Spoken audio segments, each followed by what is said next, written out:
Hello everyone, আসসালামু আলাইকুম। কেমন আছেন আপনারা সবাই? আমিও আলহামদুলিল্লাহ অনেক ভালো আছি।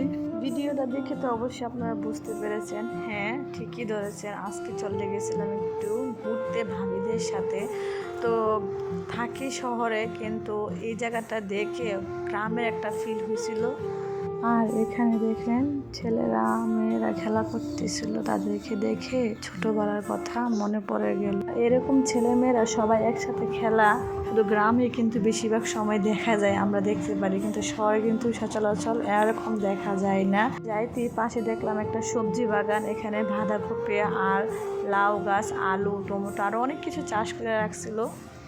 আর অনেক দিন পর বাসা থেকে বের হয়েছিল, তার কারণে দেখেন আমার ছেলে মন মতো করে হাঁটতেছিল আর পাশে ছোট ছোট ছেলেমেয়েরা খেলতেছিল। আর ওইটা দেখে আমার ছেলে খুবই ভালো লাগতেছিল, সে হাঁটতেছে আর তাদেরকে দেখতেছিল।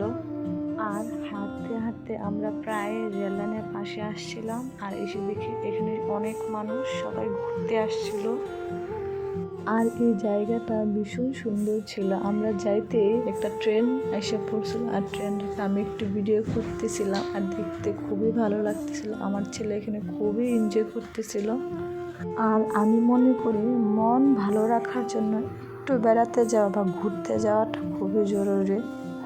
আর ওইদিকে দেখেন আমার ছেলে বসে বসে একা একা সে খেলা করতেছিল, তার সে কারো কাছেই যাবে না, তার ইচ্ছা মতো সে বসে বসে খেলা করতেছিল। আর অন্যদিকে ভাবি কি যেন একটা শাক উঠাইতেছিল, ওইটা দিয়ে নাকি কি একটা ওষুধ বানায়। তো আজকের ব্লগটা এ পর্যন্ত, ভালো থাকবেন, আল্লাহ হাফেজ।